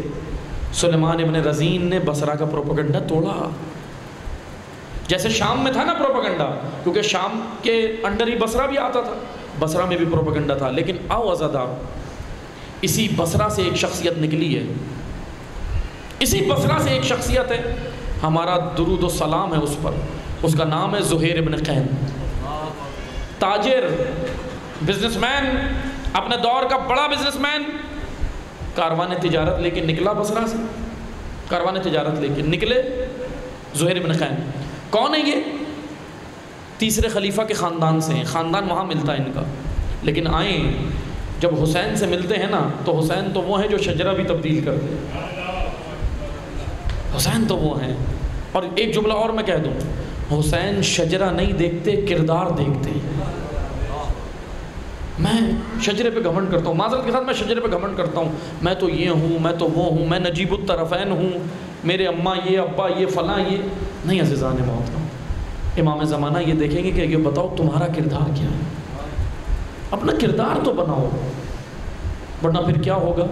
بڑے بڑے شجرے والے مدینہ اور مکہ میں بیٹھے رہے، کوفہ میں بیٹھے رہے، جن کے شجرے اتنے اعلیٰ بھی نہیں تھے، حسین کے ساتھ ان کی رکاب میں، آج وہ ان کے شجرے اعلیٰ نہیں تھے، لیکن آج وہ علیہ السلام، آج وہ علیہ السلام ہے، کیونکہ حسین نے بنا دیا۔ بس حسین کی پیروی اگر کسی کو آ گئی نا، اطاعت، اللہ اکبر، پھر وہ واقعاً اس کا شجرہ بھی اعلیٰ ہو جاتا ہے، وہ نجات پا جاتا ہے، کسی بھی شجرے سے تعلق رکھتا ہو۔ شجرہ اگر زرتشتیوں کا شجرہ بھی ہو اور اگر کردار بن جائے تو رسول کہہ دیتے ہیں سلمان ہمارے اہل بیت میں سے۔ ابو ذر کا شجرہ کیا تھا؟ امیر المومنین کہتے تھے میرا دینی بھائی ہے۔ ابو ذر کے بعد علی ابو ذر پہ روتے تھے، لوگ علی کو روتے ہیں، علی ابو ذر کو روتے ہیں۔ کتنا مقام ہے ابو ذر کا، ابو ذر کا مقام اعلیٰ۔ آئیں آ کر دیکھیں، کاروان تجارت لے کے زہیر نکلے، بس دو جملے سننا، بہت عظیم ہے یہ کردار کربلا کا۔ کاروان تجارت لے کے نکلے، زوجہ بھی ساتھ ہیں اور کچھ کاروان تجارت کے افراد بھی ساتھ ہیں۔ راستے میں ایک مقام پر امام حسین نکل گئے، مکہ چھوڑ دیا امام نے، کربلا کی جانب کاروان حسینی رواں دواں ہے۔ ایک اسی مقام پر تھوڑے فاصلے پر زہیر کا کاروان رکا تھا، وہ تجارت کا کاروان تھا، تاجر تھے، اپنے بزنس کے لیے جا رہے تھے، اور اسی کے تھوڑا دور امام حسین کا کاروان رکا تھا۔ اب دیکھیں ہدایت کیسے آتی ہے، ہدایت تو سب کو ملی۔ کل میں نے کردار پڑھا تھا عبداللہ ابن متی، ہدایت آئی، چل کر آئی ہدایت، لیکن دل جب ضلالت میں مبتلا ہونا تو ہدایت اثر نہیں کرتی۔ ترما بن عدی ہدایت چل کے آئی، دل پر آمادہ نہیں تھا، لیکن وہب کا دل آمادہ تھا، آ گیا، عیسائی تھا، بعد میں مسلمان ہوا ہے لیکن آ گیا۔ اب آئیں دیکھیں زہیر ابن قین جانتے تھے امام حسین کو، ایسا نہیں امام کی معرفت نہیں تھی، جانتے تھے، کاروان تجارت ہے۔ امام نے جب کاروان رکا نا، امام نے پیغام بھیجا کہ جائیں معلوم کریں گے تھوڑی دور جو یہ کاروان ہے، یہ جو خیمے لگے کس کے ہیں۔ خادم نے آ کر خبر دی امام کو کہ ایک بصرہ کا رہنے والا ہے، بصری ہے۔ کہا نام کیا ہے؟ کہا زہیر ابن قین۔ حسین نے کہا بس جا کر کہو نبی کے نواسے نے بلایا، بس جا کر کہو حسین ابن علی نے بلایا۔ خادم کو بھیجا، اب توجہ سنیے گا، روایت میں جو ملا ہے مقاتل میں وہ یہ ملا، زہیر خیمے کے اندر تھے، اپنی زوجہ کے ساتھ کھانا کھانے بیٹھ رہے تھے، دسترخوان لگا تھا، کھانا کھانے بیٹھے تھے، زہیر کھانا کھانے بیٹھے، ہاتھ میں نوالا تھا، جیسے ہی پیغام آیا نا امام حسین کا، توجہ سنیے، جیسے ہی پیغام آیا، آ کر خادم نے کہا کہ فرزند زہرا نے بلایا۔ مقاتل میں زہیر کے ہاتھ سے نوالا چھوٹ گیا اور زہیر سوچنے لگے، بس سوچنے لگے، ابھی کچھ کہا نہیں، لیکن ہمارا سلام ہے زہیر کی زوجہ کو، بڑی پاکیزہ عورت تھی، کہتی ہے زہیر کیا سوچ رہے ہو، زہیر کیا سوچ رہے ہو؟ کیونکہ ہمیں کچھ مقاتل میں یہ بھی ملا روایات میں کہ زہیر بھی تھوڑا پروپیگنڈے کا شکار تھے اہل بیت کے بارے میں، جیسے دوسرے لوگ تھے، کیونکہ جب ایک شہر میں پروپیگنڈا ہوتا ہے تو عوام اس کی زد میں آ جاتی ہے، زہیر بھی شکار تھے۔ زہیر سوچنے لگے، زوجہ نے کہا اے زہیر کیا سوچ رہے ہیں؟ کہا کہ میں سوچ رہا ہوں کہ جاؤں یا نہ جاؤں۔ سلام ہے اس پاکیزہ عورت کو، کہنے لگی اے زہیر یہ تو دیکھو بلایا کس نے، اللہ اکبر اجرکم اللہ، کہا یہ دیکھو بلایا کس نے، اے زہیر جاؤ ایک بار سن کے تو آؤ کہہ کیا رہے ہیں، ایک بار سن لو، بس عزادارو سننا۔ زہیر اٹھے، زوجہ نے آمادہ کیا، فورس کیا، دباؤ ڈالا زوجہ نے، کیا پاکیزہ خواتین ہیں یہ کربلا کی، ایک وہ تھی کوفی عورتیں جنہوں نے مسلم قتل کروایا اپنے بچے بچائے، اور ایک یہ ہے پاکیزہ خواتین جنہوں نے اپنے بچے دے کر اللہ کے دین کو بچایا۔ آئیں آ کر دیکھیں عزیزان محترم، زہیر چلے، اٹھے، آئے، ملاقات ہوئی، لیکن ایک جملہ سننا، جب زہیر آئے نا امام نے تنہا خیمے میں بلایا اور اندر کوئی نہیں تھا، امام اور زہیر سے ملاقات امام اور زہیر کی ہوئی، لیکن مقاتل میں یہ نہیں ملا بات کیا ہوئی، راوی کہتا ہے نہیں معلوم بات کیا ہوئی، اندر کوئی راوی نہیں ہے، لیکن بس راوی اتنا کہتا ہے کہ زہیر جب اندر گئے تھے چہرے کی رنگت اور تھی، لیکن جب باہر آئے نا تو ایسے زہیر مسکرا رہے تھے جیسے کسی کی کھوئی ہوئی چیز مل جائے، زہیر کا چہرہ کھلکھلا اٹھا۔ بس عزادارو سننا، زہیر آئے، زہیر واپس آئے، پلٹے، کہاں آئے؟ زوجہ کے خیمے میں آئے، اور آ کر کہتے ہیں اے بی بی مجھے میرا امام مل گیا، مجھے میرا راستہ مل گیا، مجھے میری منزل مل گئی۔ اے کہا شہزادارو روتے ہوئے دعا کرنا، پروردگارہ میرے دل کو وقت کے امام کے لیے تیار کرنا، ایسے جیسے زہیر تیار ہوا۔ اور حسین بڑے سخی ہیں، حسین سے دعا کرنا، اے حسین ہمیں بھی زہیر کی طرح اپنے کاروان میں شامل کر لینا، کہ کیا آپ نے زہیر کو شامل کیا، کس طرح زہیر آ کے بولتے ہیں اے بی بی مجھے میرا امام مل گیا، مجھے میرا رہبر مل گیا، مجھے میرا راستہ مل گیا۔ زوجہ خوش ہوئی کیونکہ بھیجا تھا، زوجہ کہنے لگی اے زہیر میں روکوں گی نہیں آپ کو، لیکن ذرا باشعور عورت تھی، حالات بھی جانتی تھی، سیاسی حالات بھی جانتی تھی، اس وقت کے جتنے سیاسی حالات تھے ذرا باخبر تھی، کہنے لگی اے زہیر میں ایک بات کہوں، کہنے لگے بتاؤ کیا بات ہے؟ کہا آپ کو میں روکوں گی نہیں، آپ جائیں کاروان حسین ابن علی میں جائیں، اور بھیجا میں کیوں روکوں گی، لیکن زہیر میری 2 خواہشات ہیں اگر وہ پوری کر دیں۔ کہا بی بی بتاؤ کیا خواہش ہے؟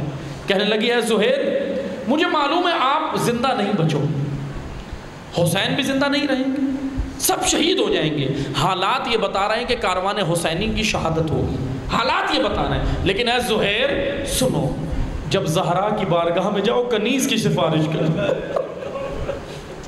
اجرکم اللہ۔ عزادارو زہیر رونے لگے اور کہنے لگے اے بی بی دعا کر یہ سعادت مل جائے، کہاں زہیر اور کہاں حسین کی ماں، اجرکم اللہ۔ بس 2 جملے سننا، کہا کہ اے بی بی دعا کر یہ سعادت مل جائے۔ ایک پیغام تو یہ دیا، کہنے لگے زہیر کہنے لگے بی بی بتا دوسری خواہش کیا ہے؟ کہنے لگی اے زہیر سنو میری دوسری خواہش یہ ہے کہ سنو حسین تو امیر کا بیٹا ہے، عباس تو امیر کا بیٹا ہے، علی اکبر تو حسین کا بیٹا ہے، اے زہیر جب یہ سب شہید ہو جائیں گے نا تو ان کو تو کفن بھی ملے گا، ان کی تو تدفین بھی ہو جائے گی، ان کو تو غسل بھی ہو جائے گا، کیونکہ ان کو تو سب جانتے ہیں، اس صحرا میں حسین کو تو سب جانتے ہیں، لیکن اے میرے زہیر تجھے تو کوئی نہیں جانتا، بس مجھے اتنی اجازت دے کے جا کہ جب تو شہید ہو جائے نا میں ایک کفن بھجوا سکوں، میں ایک کفن آپ کے لاشے پہ بھجوا سکوں۔ عزادارو کلیجہ تھام کے سننا، اب سننا 2 جملے سننا بس مصائب کے۔ زوجہ زہیر نے اجازت دی، کہا میں اجازت دیتا ہوں کفن بھی دے دینا۔ زوجہ زہیر نے الوداع کیا، چلے گئے، آ گئے کاروان حسینی میں، آ گئے، عاشور کا روز آ گیا، زہیر نے بہترین جنگ کی، شہید ہو گئے۔ عاشور کا دن گزر گیا، حسین بھی شہید ہو گئے، بس 2 جملے سننا، بڑا قیامت کا منظر تھا، بڑا دردناک منظر تھا، دعا کرنا میں پڑھ سکوں، بہت سخت منظر تھا جو زہیر کے غلام نے دیکھا تھا، آپ سن کے رو گے، اس غلام نے دیکھا تھا منظر، کیا منظر تھا؟ اجرکم اللہ۔ جب عاشور ہو گیا نا، کاروان زہیر ایک مقام پہ اور رکا، زوجہ زہیر نے ایک غلام کو بلایا، کہنے لگی اے غلام سن، میں تجھے آزاد کر دوں گی، دیکھ ایک کام کر۔ غلام خوش ہو گیا کہ آزاد ہو جاؤں گا، بس ایک کام کر دے۔ کہا بیوی بتاؤ، آقا زادی بتاؤ کیا حکم ہے؟ کہا یہ کفن لے جا، میں تجھے راستہ بھی بتاتی ہوں، فلاں راستے سے جا، ایک زمین آئے گی، شاید اس کا نام کربلا ہو، شاید اس کا نام نوانیس ہے، لیکن وہ ایک زمین ہے، وہاں پہ دیکھ، مجھے ایسا لگتا ہے، مجھے کچھ حالات بتا رہے ہیں، میرا دل گھبرا رہا ہے، مجھے ایسا لگتا ہے میرا زہیر نہیں رہا، میرا زہیر دنیا میں نہیں رہا۔ عزادارو عاشور کے بعد کی بات ہے، کاروان حسین ابن علی اسیر ہو کے چلا گیا، سید سجاد اسیر ہو کے چلے گئے، بیویاں اسیر ہو کے چلی گئی۔ اب سننا یہ منظر، دعا کرو میں پڑھ دوں، آپ سن رہے ہو۔ غلام آیا، سرزمین کربلا پہ آیا، کفن لیا، آیا، وہ خوشی میں تھا کہ میں آزاد ہو جاؤں گا بس یہ کام کر کے۔ کہا کہ سن، زوجہ زہیر کے جملے سنو گے جو مقتل میں ہیں، جملے یہ تھے کہ سن، اس سرزمین پر نہ سب کو کفن مل گیا ہوگا، ایک لاشا بے گور و کفن ہوگا، بس ایک لاشا بے گور و کفن ہوگا، وہ میرا زہیر ہے، کیونکہ زہیر کو کوئی نہیں جانتا، یہ کفن لے جا کے زہیر کو دے دینا، اس لاشے پہ ڈال دینا، میں تیرا احسان مانوں گی۔ غلام نے کفن لیا، آ گیا۔ عزاداروں میں کیسے پڑھوں، میں نہیں جانتا کہ غلام نے کیا منظر دیکھا۔ کفن لے کر آیا اور کفن کسی کو نہیں دیا، واپس چلا گیا، کفن لے کے واپس چلا گیا۔ اب منظر سننا، زوجہ زہیر خیمے میں تھی، خیمے کے باہر آ کر یہ بیٹھ گیا، سر جھکا کر بیٹھ گیا، کسی سے گفتگو نہیں کرتا، کسی سے بات نہیں کرتا، سر جھکا کے روتا جاتا ہے، آنسو بہتے جاتے ہیں۔ کلیجہ تھام کے سننا عزادارو، اس طرح گریہ کرنا جیسے زہرا کرتی ہے، جیسے بوڑھی ماں جوان بیٹے پہ کرتی ہے، کیا منظر تھا۔ کلیجہ تھام کے سننا، گریہ کے ایام ہیں۔ آیا، یہ بیٹھ گیا، سر جھکا کے رونے لگا۔ زوجہ زہیر خیمے سے باہر آئی، اس کے ہاتھ میں، اس کی گود میں کفن دیکھا کہ کفن تو واپس لے آیا۔ پوچھتی ہے تو نے کفن نہیں دیا میرے زہیر کو؟ غلام کچھ نہیں کہتا، روتا جاتا ہے، غلام کچھ نہیں کہتا، روتا جاتا ہے۔ پھر پوچھا تو نے کفن نہیں دیا؟ غلام کچھ نہیں کہتا، روتا جاتا ہے۔ جب پھر پوچھا تو پھر جواب نہیں دیا، اس کے آنسو نہیں رک رہے تھے۔ زوجہ زہیر سمجھی کہ شاید کفن مل گیا، زوجہ زہیر سمجھی کسی نے میرے زہیر کو بھی کفن دے دیا ہوگا۔ اس نے ہاتھ بلند کیے اور کہا پروردگارا اس کا بھلا ہو جس نے میرے زہیر کو کفن دیا۔ عزادارو یہ جملہ سننا تھا، کلیجہ تھام کے سننا، یہ جملہ غلام نے سنا، کفن پھینکا، کھڑا ہوا، ہاتھ جوڑے، کہا آقا زادی مجھے معاف کر دے، یہ بتا کفن کسے دیتا؟ کفن ایک تھا، لاشیں 72 تھے، بے گورو کفن تھے سرزمین کربلا پہ۔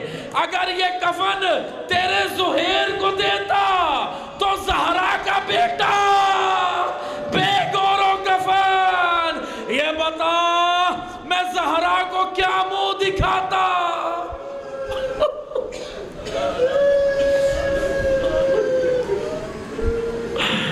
اللہ